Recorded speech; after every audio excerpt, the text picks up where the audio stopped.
So instead of calling them a holdout, Hextall calls them something else. But anyway, we won't get into that. Now we are live.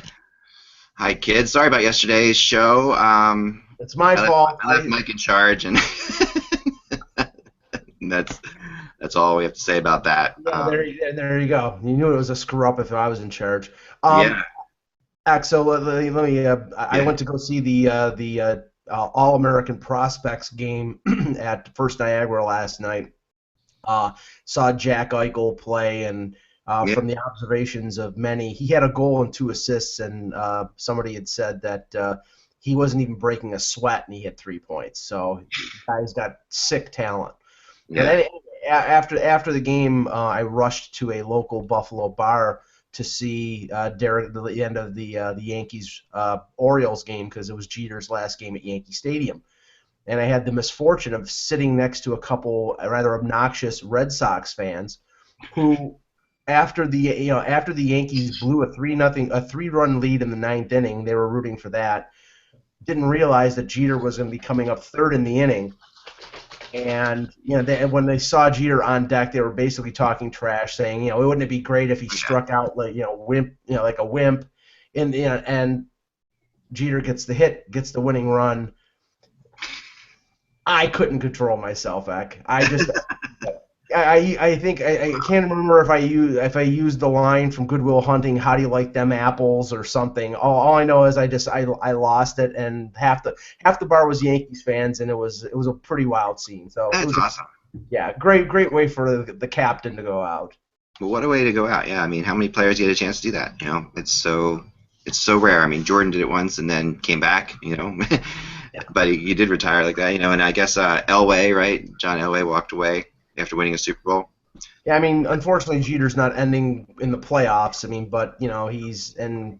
Still, though, you get a chance to, he's been a clutch player all his life. So, oh my gosh, yeah, that's awesome. That's very cool. All right, well, let's get going. We'll start this show up. It's September 26th. Friday, September 26th. Good with the dates. So we'll just go through, do the Mike, Josh, and then Ty, and then I'll introduce Tom. Cool? Okay. All right, here we go. Hello, Hockey World. It is Friday, September 28th. Nope. There you go. Too good with the dates, huh? That's awesome. Yeah. Too many iced teas today. Too many iced teas. All right. Hey, Hockey World. It's Friday. Oh, shit. You got that right. I did. I just dropped something on my foot as I said that. Sorry. Here we go. Calendar. But obviously it wasn't a calendar. No. Thanks, Mike. Appreciate that.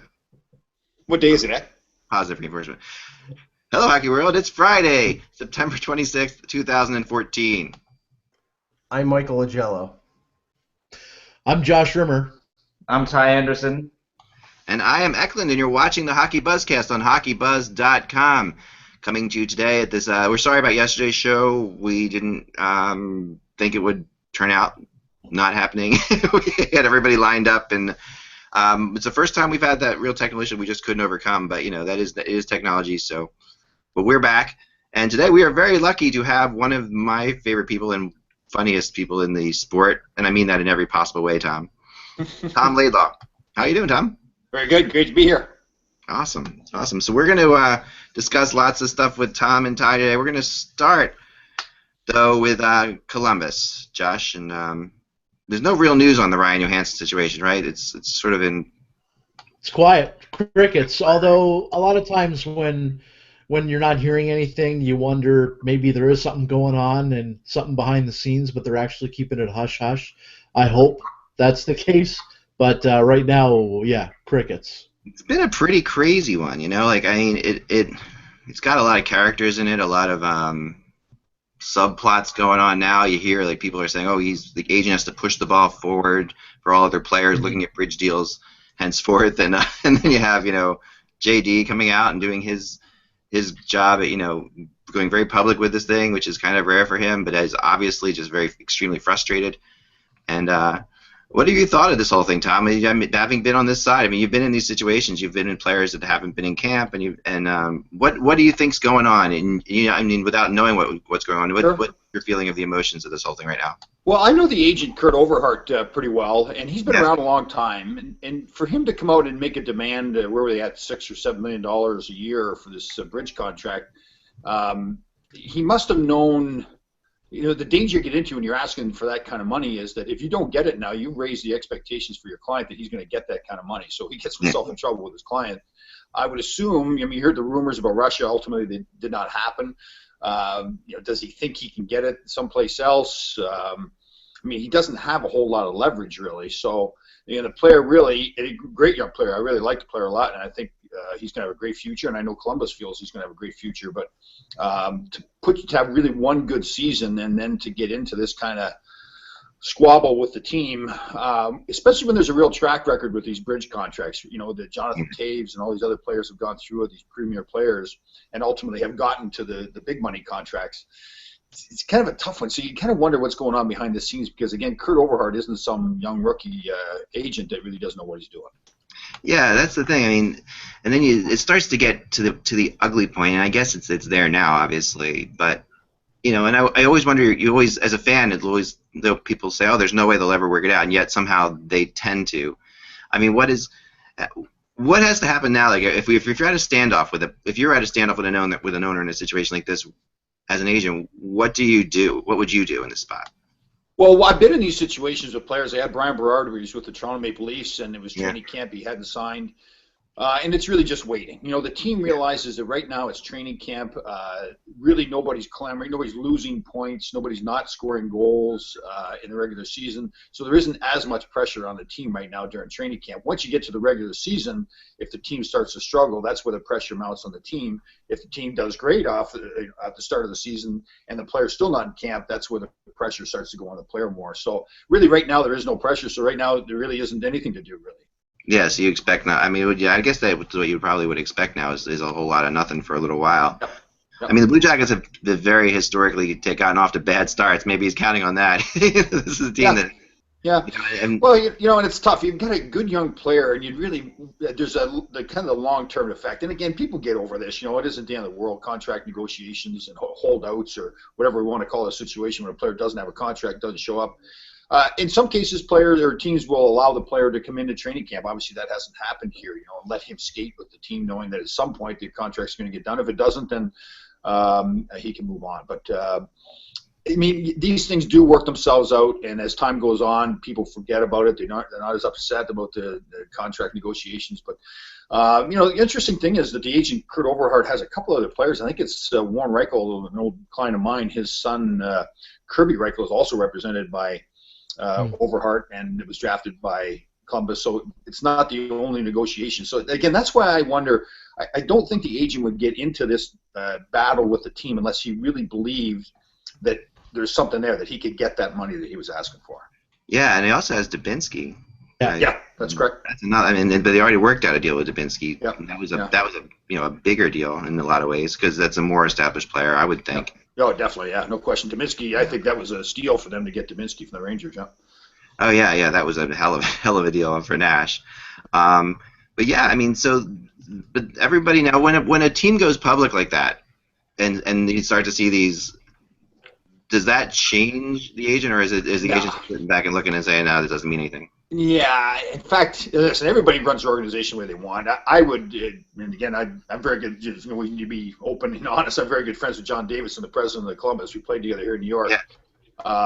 And obviously he's going to do what he feels is correct for his organization. I would prefer, if I was to run the team, that they don't go as public as they do. I don't think it serves any purpose whatsoever. Ultimately, if you're going to get the contract done, now you've strained that relationship with the player. But again, JD's done a great job in St. Louis, great job in Columbus, so he's obviously knows what he's doing, and he has his game plan. But there's other organizations that don't talk publicly about negotiations like that. When you look at a place like maybe Detroit with Kenny Holland, historically they haven't gotten into those kinds of things. Yeah. But again, that doesn't mean that it's wrong. It's just I think it's a smoother way of getting things done. How do other players, putting on your player hat, you've been in situations like this too, where players weren't in camp for whatever reason, or guys, how do other players look at this? Well, it depends on what category you play in. If you're a veteran guy and you've really proved yourself, you're a team player, you've got a long history of playing in the league and producing, players don't mind it as much. When a younger player that really hasn't had a whole long track record, the leaders sometimes can look at him and say, listen, kid, you got to earn your stripes first before you can go get that done. You're kind of being somewhat disrespectful to the team. But they also understand it is business, a lot of money at stake. So again, there may be some short-term effects, but at the end of the day, if the kid comes out and plays well, then everybody forgets all about it after a few months. Yeah, it goes away pretty quick, I would guess. But we get into that weird spot. It's starting to remind me of other, some situations where you could see a guy like, it seems impossible that they would trade him. Doesn't seem like. Well, and plus now you get into danger in a market like Columbus, and I want to be careful when I say it. I mean, it isn't, that premier hockey market, although saw Horton going there. If players now start demanding contracts and then find themselves getting traded, they may say, well, I don't want to play in Columbus anymore, so I'll just demand a bigger contract and I'll get traded out of there. So I really think that would be the last option for Columbus is to trade the player. I would agree with that completely. And then meanwhile in Boston we've got two, and you're kind of around this, Ty. You've got our Krug and Riley Smith. What's the latest from what you've been hearing and seeing? Last I've heard, they're not too far off. What exactly that means, we're not sure. It could be $1 million, could be $500,000, whatever the case may be. It's tough, though, because you can't really add these guys in with new deals until you move pieces out. And that's really what's going to be racking on the minds of Peter Chiarelli and company. You look at the guys that they might want to move out. I don't think you move a Brad Marchand. He's looked unbelievable. He looks like he's playing well. He's the guy you want to keep. Johnny Boychuk, I still think you'd like him for a cup run, one more cup run, then let him hit the market. Adam McQuaid even. I mean, this is a player who just came back, first preseason game 2 days ago. He played really well, played really physical. He added some weight this offseason. He put on 15 pounds, so he's back to being a physical force. So it's not an easy decision for this team. Gregory Campbell even. I mean, this is a guy who hasn't been on the ice yet. He's still not feeling well. So they have options to trade, but it's gonna be, it's a moving parts, if you will. You're going to have to replace that guy, the player you move out. So it's a hard decision for them, and that's why you're really not seeing any urgency. They want to see how training camp plays out. Maybe there's an injury. Maybe there's something else. Another team needs a center, and that makes Campbell or Kelly more expendable. Right. So there isn't the urgency you'd think, especially from Boston's point of view right now. Ty, have Simone Gagne or Ville Leno made any kind of impression at training camp? Yeah, Gagne played in the second leg of the back-to-back. Well, he played the first one as well. So he got 2 games in 2 nights. He looked much better in the second night, which is what you expect after a guy took a year off from hockey. Mm-hmm. He logged almost 20 minutes of ice time, 4 of which being on the power play. Played the point on the power play, which is interesting. Gives him another dimension that you can sort of add to his value, if you will. Ville Leno got a lot of power play time as well, kneeling in front of the net, had a good look, had a good deflection, just went wide. Both these players actually played on the same line the second night, centered by Alexander Koplichev, one of the Bruins' top prospects. So these guys both look like guys that they look older. Let's not kid ourselves here. Maybe it's because they're playing with youthful guys, but they both have some rust on their skates. And I think that one of the two. I think that the Bruins like Gagne just a bit more than they like Leno right now. They're seeing a bit more value. They're playing Gagne on the penalty kill a bit, and I think if they're committing to what they've talked about all offseason, which is adding more skill and speed to their lineup, a fourth line of Paille, Spooner, and Gagne has all of that. Yeah, but looking at their cap situation, I don't know if they don't make a trade. I don't know how they sign Gagne to, even if Gagne is willing to take $700,000 on a 1-year deal. I don't know how they fit that in. I mean, even with Savard's LTIR, unless they can shoehorn Riley Smith and Krug in under $3 million combined, and I don't see that happening. I don't know how they're signing anybody else. Yeah, and that's one of the things that I asked Gagne. I said, do you know about this team's cap situation? It's not the best in the world. And he said he's well aware of it. That's something that both he and his agent went over when the Bruins extended the invite. And I think this is a player that really just wants to be back in the league, whether that's for the league minimum or $1 million, I don't know how much it really matters to him. But this is a situation where he can put himself back on the map, even if it's not in Boston. I think if a team's get a good look at him and see, okay, he can play, then they'll take a flyer on him for sure. I've heard that both guys actually, and Tom, I'd like you to weigh on this too, because I know you've had players who've been on tryouts as well. Mm-hmm. They're looking at when a guy goes into a tryout, he's really trying out for the whole league and not just the team, right? Oh, that's a great point. I think it's obviously for a team to bring him in and take up a spot during training camp, they have some interest in him, and I'd like to maybe some history there with the coach and the player too. But yeah, the team is really going to think, okay, do we really want this guy? We can't waste that spot. But if he doesn't make it there, you're right. There's been plenty of cases where guys have signed with other teams when they're in training camp with, in this case, with Boston, they could be signing someplace else after. Tom, let me ask you a quick question. A situation like last year with Mason Raymond with the Leafs, he was invited at the end of their rookie camp. They brought him in. He played the entire preseason, and then at the end of the preseason, they signed him for $1 million. Would the amount of the contract have been negotiated before he accepted the invitation, or would that have been negotiated after the Leafs said he's going to make the team? When would it be done? They may not have negotiated the exact number, but I think both parties would have an understanding of what range they were looking at. Like the general manager would probably say to him, "Listen, we'll bring him in, but I got to tell you, if we're going to sign him, it's not going to be for $3 million. It's going to be a smaller contract, and it's going to be a 1-year deal. And so there'd be some understanding of what the general range would be for the salary." Okay, makes sense. So I mean, now Ty, is there any, again, the Louis Eriksson things keep popping up, and when I keep talking to people, I mean, you never mention him when you're talking. You seem pretty darn convinced he's not available. I don't know why his name keeps coming up, but what are your thoughts on the whole situation? I mean, I keep Louis Eriksson. This is a player that has suffered 2 concussions last year, and you can't hold that against him. Right. I still think this is a very talented player. You saw that in Dallas, especially when he's logging top 6 minutes. And he has that opportunity this year in Boston. He's slated to be with Krejci and Lucic on that top line. I think it's a good fit for him. And listen, he knows that last year was not what he wanted to put forth as a first impression with the Bruins. And he's very open about that. And he wants a second chance. He wants a second chance to show that he is the 31 goal scorer that he was in Dallas. And he wants that chance with the Bruins, and I think they're going to give it to him. He has a house in the Back Bay. I don't think he's going to waive a no trade to go anywhere. He likes it here. He wants another chance, and I think you're going to get that this year from him. Yep. Now, I think Torrey Krug's contract could actually be affected by the Ryan Ellis deal. What happened with Ryan, Josh?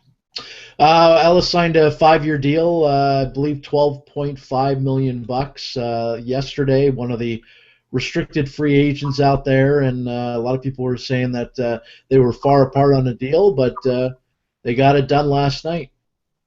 It's interesting how they structured it. They did structure it, and then Nashville likes this, of course. It starts off less and gets greater as the contract goes on. A lot more than you would expect for like a 5-year, $12.5 million contract. Yeah. It seems like $500,000 increments every year. What I look is the fact that he had a really good offensive year. He's had one good year, but it was a pretty good offensive year. And he's only averaging $2.5 million for 5 years. You would have thought that maybe he would have taken the bridge deal and taken a 2-year deal for that amount. But 5 years, I think it's a big bargain for the Preds. That's a huge bargain, I think, for a player like that. The upside for that player, when you see guys regularly making $4, $5, $6 million a year playing defense, exactly. It's a bargain. It is. He's definitely a top 4 defenseman, and I think kind of comparable to Torrey Krug, Ty, in some ways. Yeah, I mean, I look for me personally. I look at the Ellis deal and I look at the Dane DeKeyser deal, and I try to see where Torrey Krug fits in there. Because Torrey Krug, for as much talent as he has, he's a third pairing defenseman and a power play specialist, and that's how the Bruins look at him, and that's what he really is. Like, you can't rely on him for the penalty kill. He gets out muscled in front of the net. He gives it his all, and that's something the Bruins love, and that's something that he obviously takes pride in as an NHL player. But you look at that, you look at what Ellis's ceiling is versus Kaiser versus Krug, and what you see. Maybe Krug doesn't have 40 points last year. He doesn't have Jerome McGinley on the right wing of the power play. So it's an interesting sort of dynamic for the Bruins. I think that he would like a 3-year, $10 million deal today. The problem is that the Bruins would prefer a 2-year, maybe $4.5, maybe $5 million deal, just so they know what they have there. That makes sense. Yeah, I mean, it makes them make more. I think that's what these bridge deals are made for, right? I mean, that's the whole idea of it. If all players were signed, and you had, say, and this is what's interesting, because the guys who get signed are sort of getting screwed here in my idea. You know, like McCade, you know, they're saying he could possibly be traded. You could possibly trade Boychuk. If all these players are signed and Krug is signed, what defenseman would you move? I would move Adam McQuaid, because I think you have a replacement lined up with Kevin Miller. Yeah. And even so, I'm moving further down the pipeline. You have Zach Trotman, Joe Morrow. These guys are banging at the door. They think they can be NHL ready within the next year or two. And that's a big thing for the Bruins. You got Dougie Hamilton up for a new contract next year. He's going to get paid. They really like his progression as a top defenseman. And they just re-signed Dennis Seidenberg to a big deal last winter. So they don't have many openings, and that's what makes it tough for the Bruins, I think. And Adam McQuaid, much like Mark Stewart back a few years ago, just injuries force him out of the lineup, and his spot gets taken by rookies and young players coming through the system. And I think that he's a guy you would move. Boychuk you could maximize the value, I think, now. But again, I think that hurts you more than helps you this year, which is what they're focused on. This is the Bruins' year in terms of what they want to do. They want to compete for another cup. They're not ready to look towards the future all the way yet. They feel like they have another few years with Chara. So the focus really is on the now for the Bruins, like it has been for 3 years now. And I think that trading Boychuk hurts the now more than trading, say, Adam McQuaid. How old is McQuaid? McQuaid, I believe, is 27, 28 years old. Yeah. He's a tough player to get rid of, too. I don't dispute what you're saying there. It's just that he's that kind of player that, especially when we get into playoffs, that big physical defenseman is something that really pays off when you start getting into those long series, too. But you're right, they got those young kids. It's a great – I mean, I really admire that organization. They've done a tremendous job to – it's a dilemma for them right now, but it's a good dilemma, right? You've got all these options. And it's almost whatever move you make isn't going to be a bad move because you got all these good players in your organization.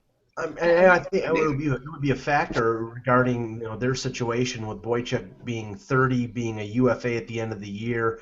I mean, Ty, from what you've said in the past and from everything we've heard, I mean, it doesn't sound like they're going to pony up big money to keep Boychuk as a UFA, so he's probably going to go someplace. Yeah. So, and that money is going to be, that money freed up is probably going to be what they're going to use to sign Hamilton next summer. Mm-hmm. So, I mean, it would 2 and 2 adds up. Then maybe they would trade Boychuk, but maybe other teams see that he's a UFA and think that it can only stay there for 1 year. Yeah, I think that's the whole thing it comes back to, is that any trade the Bruins make is 90% a salary dump. I don't think it's going to be they're going to get 2 assets in return and plug them in the lineup. I think it's mainly they need to clear the space for Torrey and Riley, and that's what it comes back to, and that's what makes Boychuk interesting over McQuaid. And it almost comes back to, well, if you lose Boychuk next summer, maybe you want to keep McQuaid just to have that additional veteran experience back there, which doesn't really come cheap in the free agent market anymore. Plus, physical defensemen seem to be much harder to come by these days. It really feels like we're in an era of puck-moving defensemen, it feels like to me, watching the kids that are coming up. I know that goes in cycles. Tom, you were an excellent puck-moving defenseman yourself. Yeah, shoot over the glass. That was my puck move, yeah. Back in the day. 3 steamboats it out. Yeah, it is funny, though, with the defenseman. You look at a team like LA, obviously he's had great success lately. You're re-signing that big defenseman Green there, who obviously is not a great skater, maybe, not a great puck mover, but that big physical character leader kind of guy.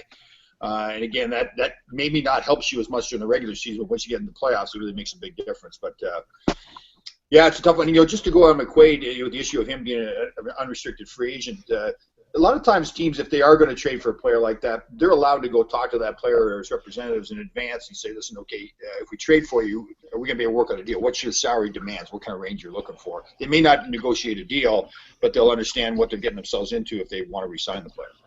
Yeah, which they're going to need to do right now because that's the way this thing's definitely working. Now, Josh, you've got some more good news, as you always have. Yeah, I like to be the bearer of bad news. Not. Injury in Pittsburgh, not to the big two, Malkin or Crosby, but it appears today Bo Bennett, who's been slated always to be on one of the top 2 lines, usually with Malkin, and has dealt with wrist injuries over the last couple of seasons, fell awkwardly during training camp today. Skate was actually clipped by Kapanen and left favoring his left knee. Everyone in Pittsburgh is speculating that it looked like a serious knee injury that Bo Bennett took. And obviously Pittsburgh's waiting still for Pascal Dupuis to start skating. So, again, it makes you wonder who's going to be skating with Crosby and Malkin. And that's a big blow if Bo Bennett does have a serious knee injury. But it's the second time in, I think, 3 days where we've seen a player go down without being hit and falling awkwardly, like what happened with Derek Stepan, and now it's Bo Bennett in Pittsburgh. I'll tell you what this means, Zach. Get ready to see Daniel Carcillo in a Pittsburgh Penguin jersey. Oh, man. They should have played him in the playoffs. The Rangers screwed up. They should have played him in the playoffs last year in my opinion. What do you think of Carcillo, Tom? Do you agree with that? Well, you know what? The problem he had years ago, I think what hurts him now is his reputation. That he was this wild kid, always getting bad penalties and everything. Yeah. But for the bulk of the season with the Rangers, he was tremendous. He was a great energy player, and even in the playoffs, he got himself in trouble there with obviously the plays we all saw. Yeah. But that was not. I mean, again, I think it hurt him because of what he'd done in the past. And go, here he goes again, kind of thing. Like if he never had his past and made that stupid mistake, then it wouldn't be as serious. But I like the player. I think that he's maturing. Very often with the young guys, like, and I was, look at the other end of the spectrum with guys like Steve Yzerman or Mario Lemieux. They weren't the players when they were young guys that they ultimately came as older players. Players need to mature, whatever level the players are at. So to sometimes get too carried away with how a player acts, he's a young guy.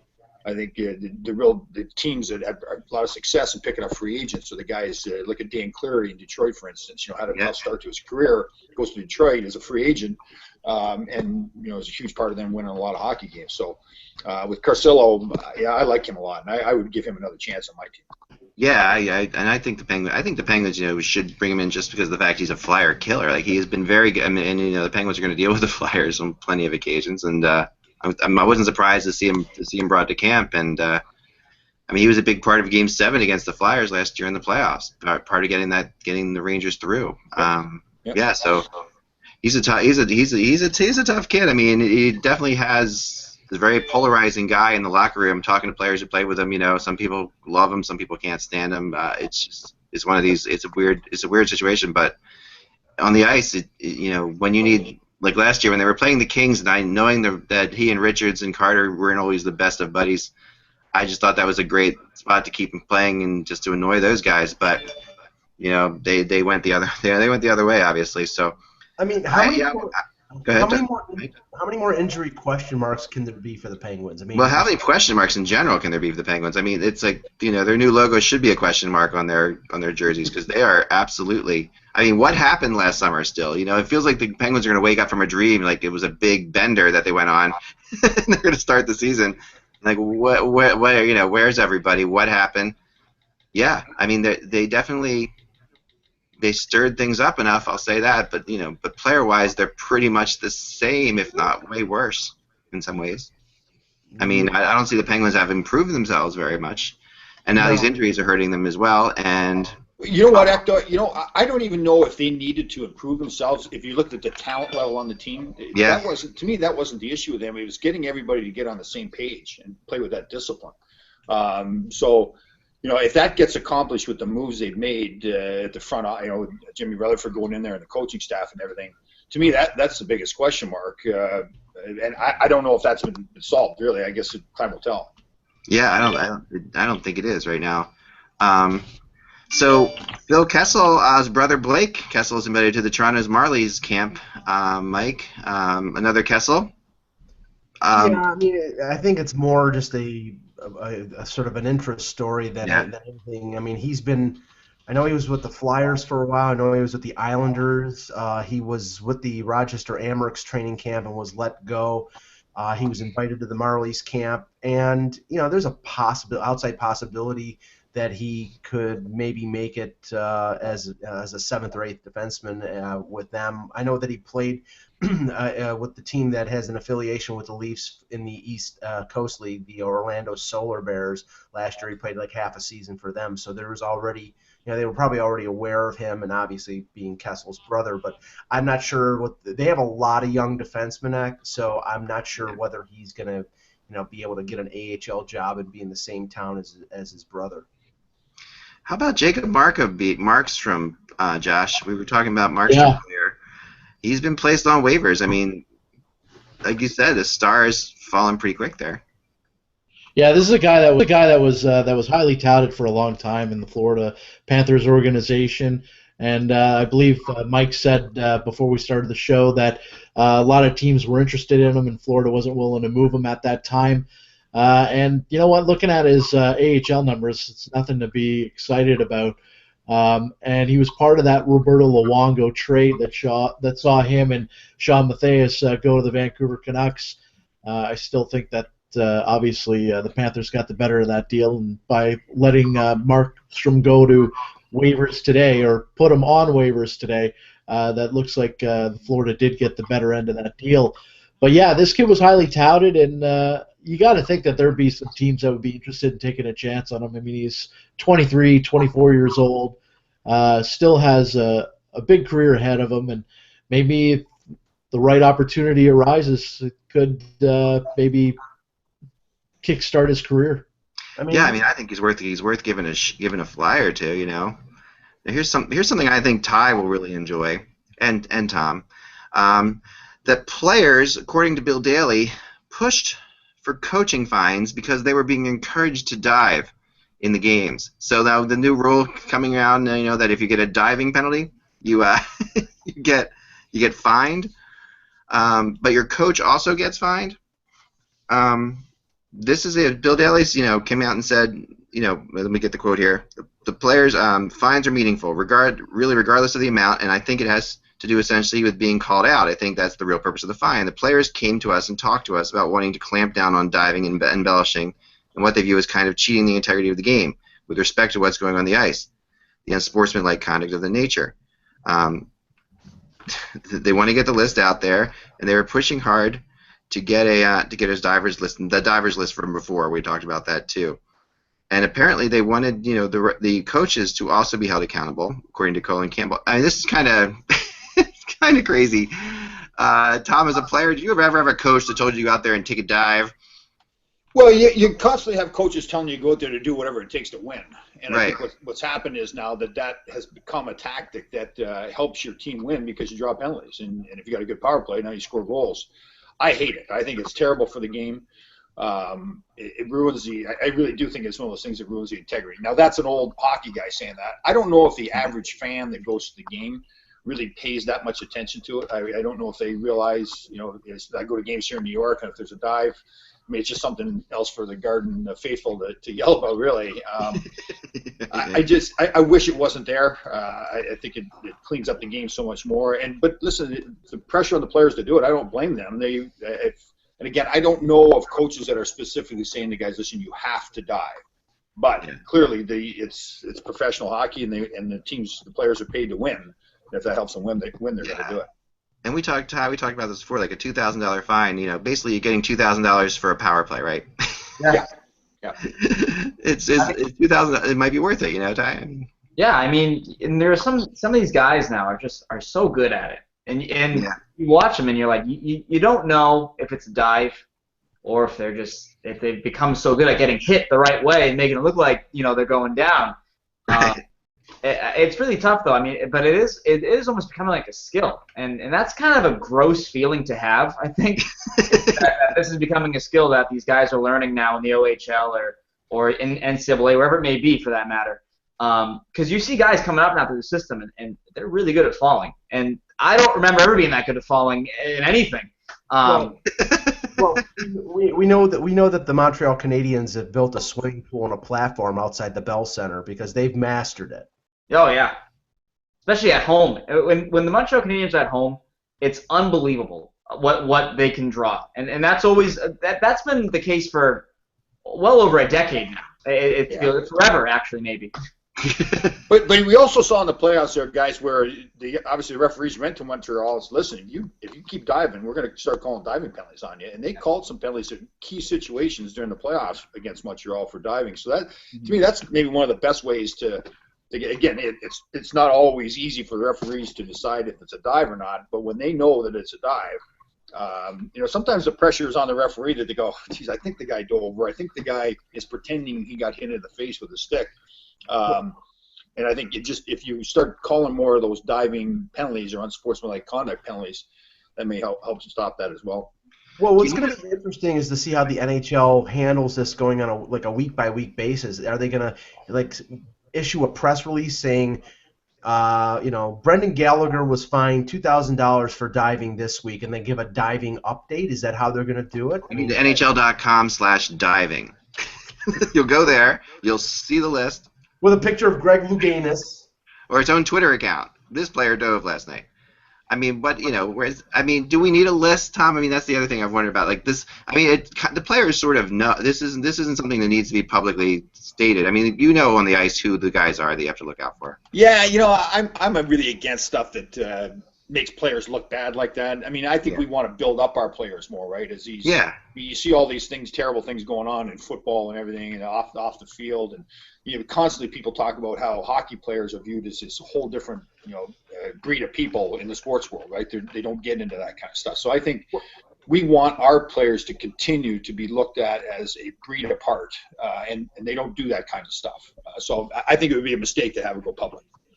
Yeah. Well, don't you think it loses its effect in terms of an embarrassment or a punishment if it's kept in house? I mean, these guys are making millions of dollars a year. Do they really care about a $2,000 fine if it wins them a game or two? I mean, I think it's the embarrassment factor. The fact that Nazem Kadri got fined $5,000 for a dive. That will be headline news in Toronto if it happens. But do you think Nelson, like in that case, Kadri really cares about the fans as much, or do you think he cares more about his teammates and the opponents and what they think of him? True. Well, he'll care about Randy Carlisle sticking his foot somewhere for costing him a couple $1,000s if he dives one too many times. Yeah. Listen, I understand that. For me to make the players look bad in any way, it defeats the purpose of the whole National Hockey League for me. I think the goal should be to always be building up the players, the character of the players, the skill level of the players. So that's why I'd be against it. But you raise an interesting point. I mean, something has to be done to help stop it. But to me, it's more one of those cultural issues that, when I played, way back in the 80s, there were some guys that dove. Bill Barber was great at diving and everything. But I'd say it was really viewed as something that, like, your teammates were embarrassed by if you did it too much. You do it once in a while, but to be constantly doing it was something. You go back to the bench, some guys sometimes, and the guys would be looking at you like, stand up for God, you're embarrassing us. Yeah, that's why I think a list doesn't need to be made. I think that this is when you talk to players, they know who's on this list. I mean, they know even in their heads. And like Bill Barber was legendary for it. He could have made the Hall of Fame as a diver. Yeah. I mean, that was one of the things he did really well, and in Philadelphia it worked really well because the Flyers were always getting penalties called against them, and refs always wanted to even things up, right? So Bill Barber knew this, and he would go out there if the Flyers got a couple, charging or boarding penalties called, and he would take a cheap tripping dive or whatever and even things up. So that was the way he did things, and that also played into the whole referees. There's a whole other debate, referees trying to, even things up, which I think has stopped. I really feel like that has gone away from the game a little bit, but I think it's still there to a degree. Josh, what else do we have on Markstrom? Yes, on Markstrom, just a comment by Benning with the News 1130 Sports in Vancouver. Said the Canucks believe in Markstrom, but they want to keep developing him, give him better coaching.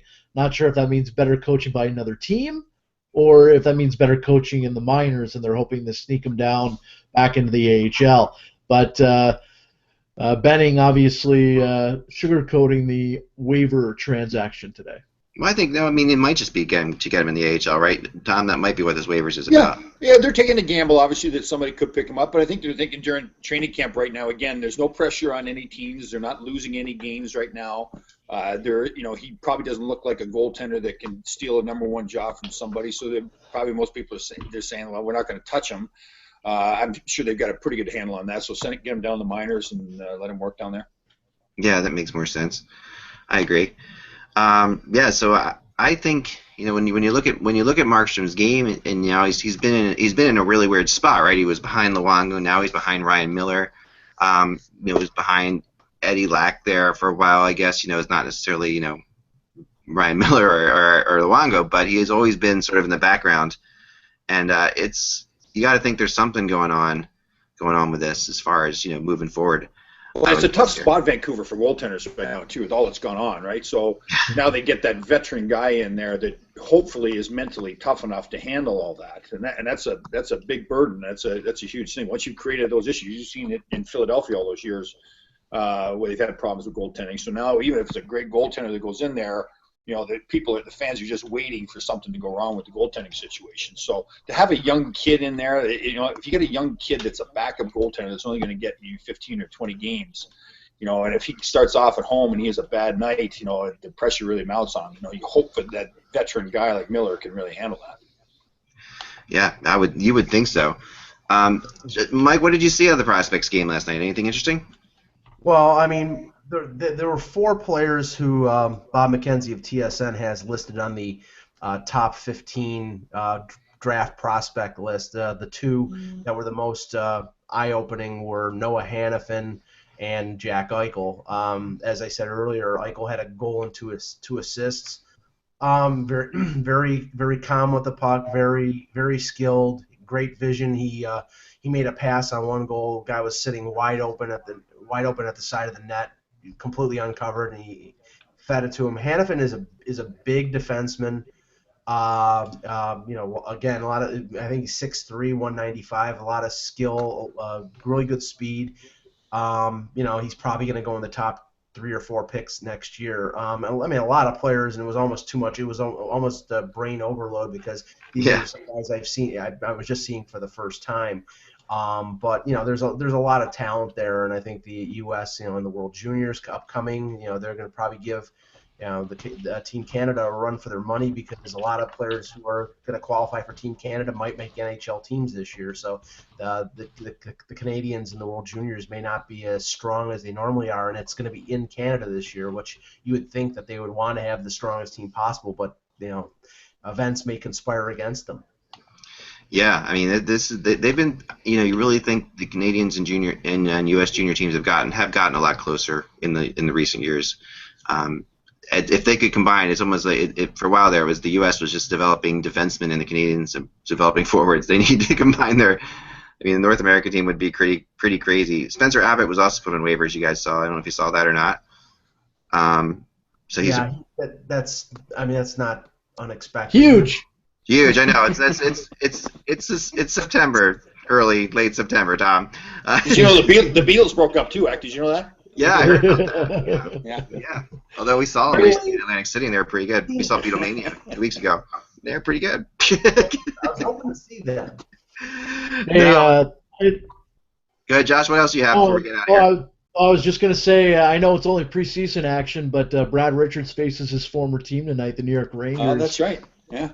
I think that's a great move by Chicago. He still has got a lot left. I think he's a good player, but he can't be the go-to guy there, and obviously he's not. So I think that's a really smart move on both parties.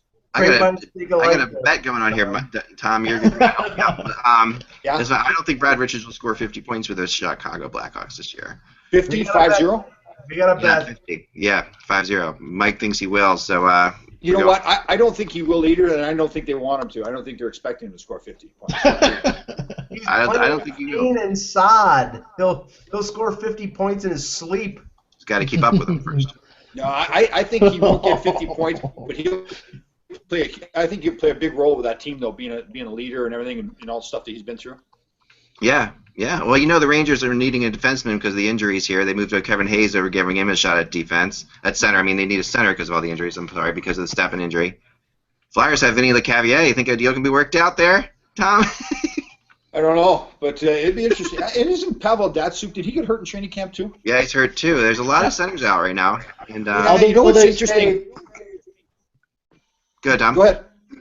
Oh, I was just going to say, although they say the injury is not as bad as what they thought it was. There's just so many injuries going on. Yeah. Oh, okay. It's bizarre. Yeah, it's really gotten bad, It's really gotten bad. We lost you internet-wise for a second there, Tom, but... No problem. No, I'm just kind of. It's interesting now and again. being the old guy that I am, we didn't usually see a lot of injuries in training camp. You saw the pulled groins and things like that, but now you're seeing Derek Stepan, breaking his leg in a conditioning drill and those. And these guys are well-conditioned athletes now, so I always wonder if they're getting too well-conditioned. But I think there's not enough. My theory is there's not enough stretching going on in the NHL, and these guys are really physical specimens at this point. And I mean, the same thing happened with Claude Giroux. Stepped onto the ice and within a couple minutes was hurt. And he didn't even do anything either. These guys just spend so much time in the weight room, and I don't think hockey's all about the weight room. It doesn't seem like it's about the weight room. Well, yeah, they're just. They're almost. You wonder, and I'm not a doctor, but it's like they're almost so fine-tuned. It's almost like a thoroughbred racehorse, that can get hurt so bad. The horses that work out in the field don't get hurt at all. It's you wonder if there's a little bit too much of that, where these guys are becoming so good at athletes. It really seems. Yeah, it really seems it. Ty, how have the Bruins looked in the preseason so far? They look good. Their goaltending has been sharp. Yeah. Big focus has been Ryan Spooner, getting him better defensively as a centerman. He really can't gain anything more in the AHL. He's like point-per-game guy there. He's ready to be in the NHL, but they have a logjam at center, so that's kind of an interesting point there. But Julian is stressing. He needs to get better on defense or he won't be on the team, which is a big thing. And this is the first time I think that Ryan Spooner, the hockey talent, has been told that he has to focus on his defense. He's always been an offensive guy, and the Bruins are, though. The Bruins, if you don't play a 3-zone game, you will not play in the Bruins lineup. And that is a message that's being sent to him.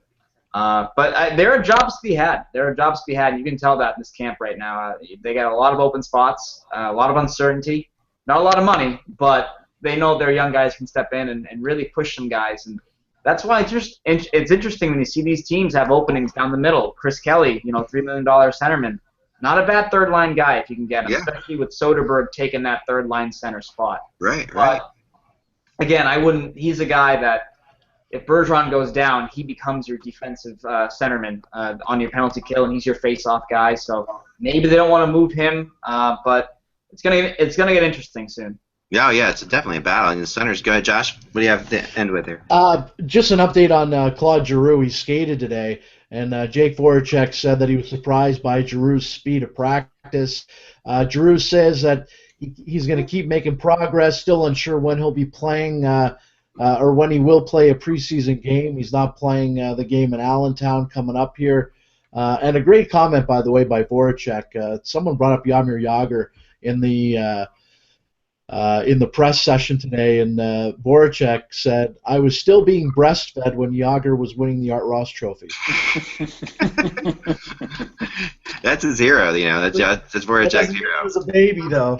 Voracek idolized Jagr, and it was when he was here, it was really fantastic to see. Jagr had an amazing impact here, and has had a great impact in New Jersey. He's turned into quite the. Changed around a lot, Tom, since his days in the Rangers, Well, I remember him as this guy that watched some games, and you wonder if he even broke a sweat. It didn't look like he cared at all. It's just when he kept back from Russia, and maybe he wasn't as bad as what I perceived him to be. But when he got back from Russia, he turned into this guy, and everybody started saying all these great things. And I'm thinking, well, it's just the same guy.